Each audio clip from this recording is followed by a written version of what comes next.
This is a history of my family, the Hamels of West Warwick, Rhode Island.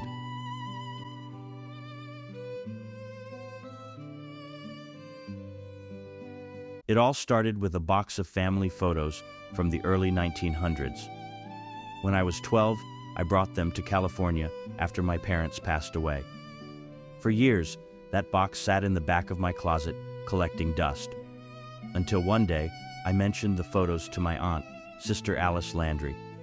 Her curiosity about our family's past lit a spark in me.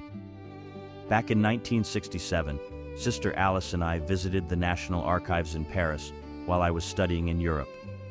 And in July of 1981, I went to Quebec City for the 325th anniversary of the Hamels in America. There, I met Father Adrian Hamel and bought his book, Genealogy of the Hamel Family.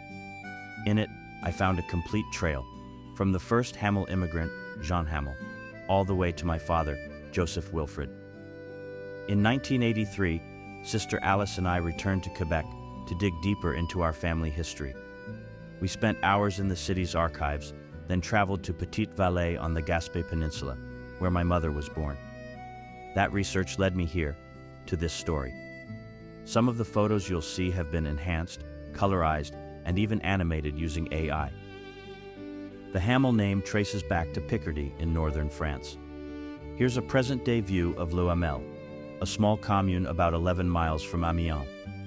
The earliest mention of the name goes all the way back to March 1202.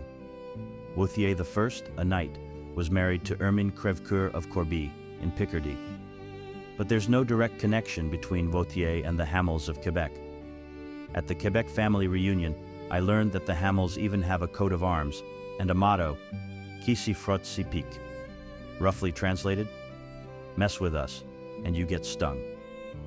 Our North American roots begin around the year 1600 with François Hamel, born in Avraménil, Normandy, which is around 60 miles from Le Hamel.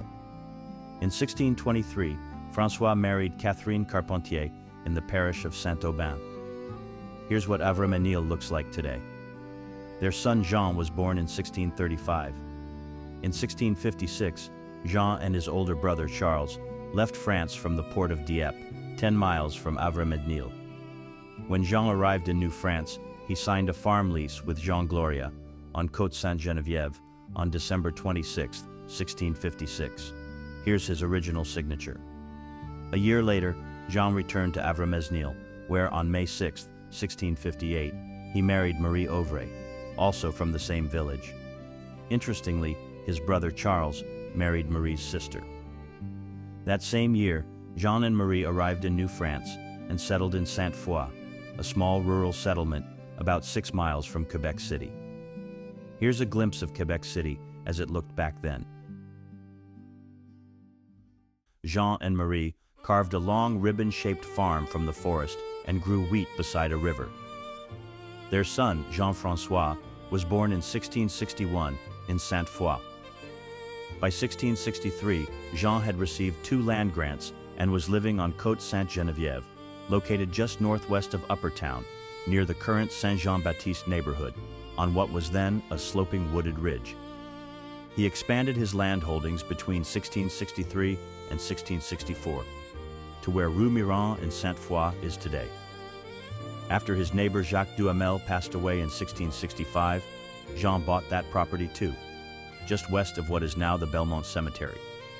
In the 1666 census, the Hamels were listed in the Sillery Cap Rouge district, with 2 children and a domestic servant named Mathurin Chesneau. Here's what it probably looked like then, and this how it looks like today.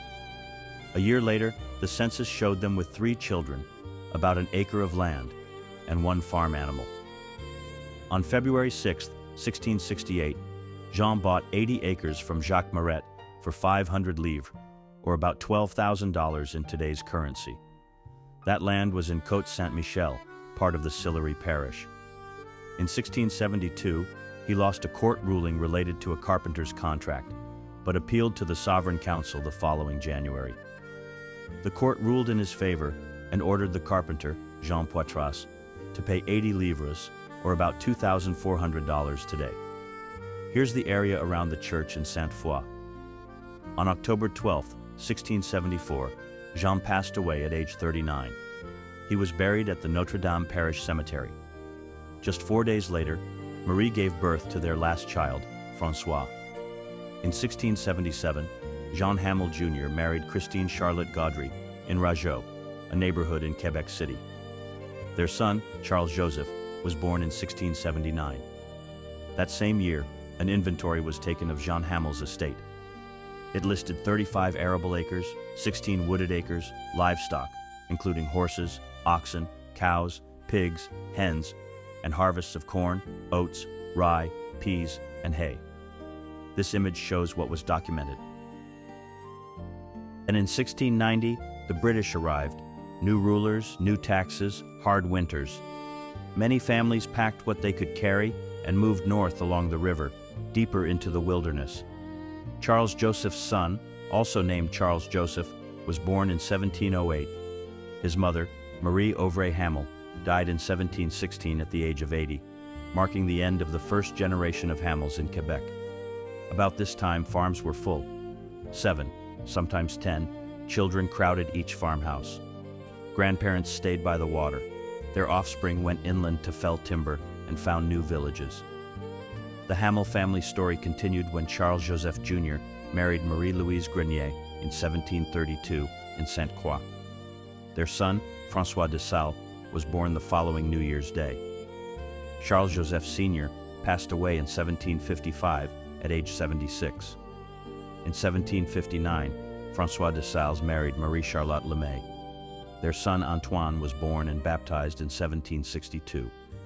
Shortly afterwards, between 1775 to 1776, the American Revolutionary War spread to Quebec. Americans briefly invaded, but failed to take Quebec City. Antoine later married Le Sahoul des Ruisseaux in 1788, the same year Charles Joseph Jr. died.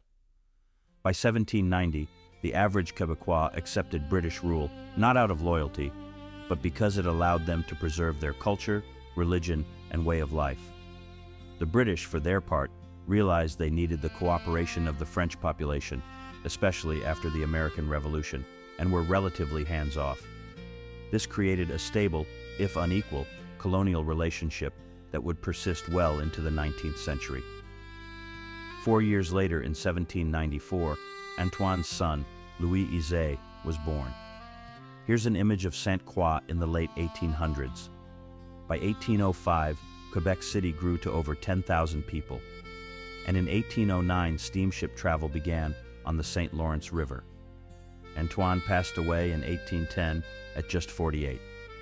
During the War of 1812, the Quebecois fought with the British against Americans. François de Sales died 2 years later in 1812. About this time, post-war immigration boomed. Scottish, Irish, and English settlers arrived in large numbers. In 1825, Louis Izé married Théotiste Dubois in Saint-Augustin. Their son, my great-great-grandfather, Louis Alfred Hamel, was born in 1843. My great-great-grandmother, Odélie Lamotte, was born in 1844. Here's what Sainte Croix looks like today. Louis Izé passed away in 1863 at age 69. Louis Alfred married Odélie Lamotte in 1868, the year after the Confederation of Canada. My grandfather, Joseph Wilfrid, was born in Sainte Croix in April 1869. And my grandmother, Rosa Jeté, was born in 1874 in Acton Vale. It's unclear when the Hamels and Jetés came to the U.S., but on May 9, 1898, they were married in Providence, Rhode Island, and settled in River Point, West Warwick. Joseph Wilfrid worked as a stationary engineer at the Royal Mill. This is the Royal Mill around 1911. The mill complex was built in 1890 by B.B.&R. Knight Company, a major textile company known for their fruit-of-the-loom fabrics. In the early 1900s, this area saw massive migration of French-Canadian workers from Quebec to staff textile mills. Nearly half of the workers were French-Canadian, and so-called Little Canada neighborhoods sprang up. 10-hour days for fathers, mothers, and even children. Mass in French on Sunday, English on Monday. Here's an image of the Royal Mill housing neighborhood where they lived. And here's a shot of Arctic, a little Canada, and the nearest town. In their first 5 years of marriage, Joseph, Wilfred, and Rosa had 4 children: Roland, Loretta, Rita, and my father, Joseph Wilfred Jr.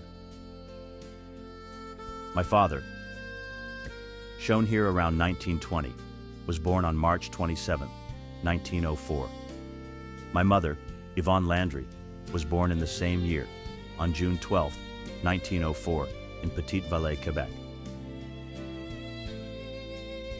Here are a few old photos from that era, some enhanced with AI. Here's the Hamel family in River Point, around 1900.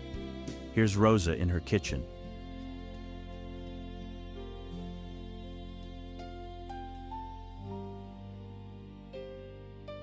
Rosa Hamel stepping out the back of her home on Main Street.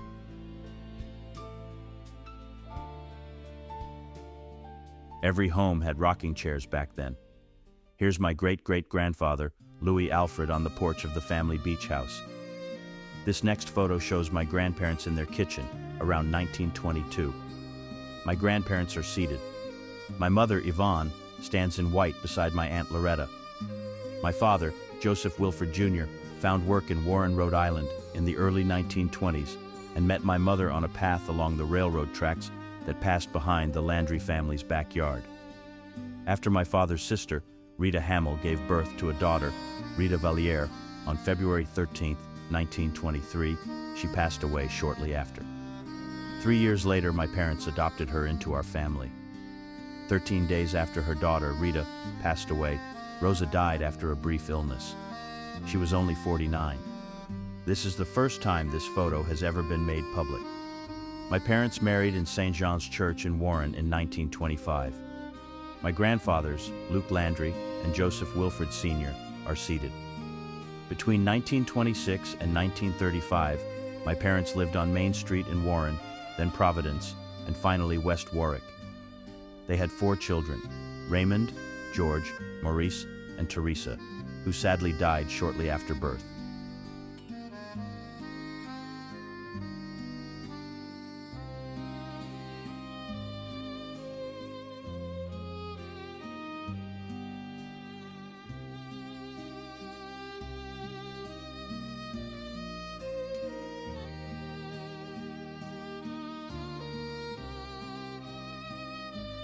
Before passing away in 1930, at age 60, my grandfather, Joseph Wilfred Sr., lived with my parents. He is buried at St. Jean's Cemetery. My father, Joseph Wilfred Jr., found a job as a stationary engineer at the power plant, serving the state-run institutional on the Howard campus, which included a prison and hospital facilities. He was responsible for overseeing the mechanical operation and maintenance of the power heat systems that kept the entire complex running smoothly. At the beginning of World War II, my family moved to 637 East Avenue in Natick, Rhode Island. My brothers straddled 2 worlds. Identifying as Franco-Americans, they anglicized their surname from Hamel to Hamel, and 2 brothers served in the Navy. After the war, they stopped speaking French at home, settled in California, and gradually assimilated into American culture. At the age of 41, my mother gave birth to twins, Pauline and me, just after the war, on November 29th and 30th, 1945. In 1949, my adopted sister, Rita Valliere, married René Landry, my mother's brother, at St. Joseph's Church. She was not only my adopted sister, but also became my aunt by marriage. They first settled in Fiskville, but eventually moved to South San Francisco, California. In 1953, after our home was sold, my family moved to a 2nd-story apartment on East Street in Arctic, where Pauline and I attended St. Jean's Elementary School. Shortly after Hurricane Carol in 1954, we moved again. This time to 45 Pilgrim Avenue in Coventry, in a building owned by longtime family friends, Mr. and Mrs. Jacques. It was built on the shoreline of the South Branch of the Pawtuxet River. On a hot summer day, on June 22, 1956, after cutting the backyard lawn, my father died suddenly of a heart attack while driving to a drive-in theater with my mother and sister. He was only 52. Shortly afterward, we moved to Warren to live with my grandmother at the family homestead at 19 Barney Street. 2 years later, my mother died of heart disease. just shy of her 54th birthday. This is the last photo of her. It was her citizenship photo taken a few months before her death. Immediately afterward, Pauline and I were adopted by my uncle Rene Landry and my adopted sister Rita. Pauline and I moved across the country to South San Francisco. My new family consisted of Rene, Rita, and their children, David, Darlene, and Joanne. In 1964, we settled in Campbell, near San Jose. Here's a photo of our new home and our family in the backyard. One by one, we all left and started lives elsewhere. Finally, here I am in 2013 at the family cemetery plot where my parents and grandparents are buried. Other Hamel relatives are also buried nearby. Records show that there's one vacant burial space left. After 400 years, the Hamels of West Warwick are just one branch of more than 30,000 descendants in North America, all beginning in 1656, with Jean and his brother Charles.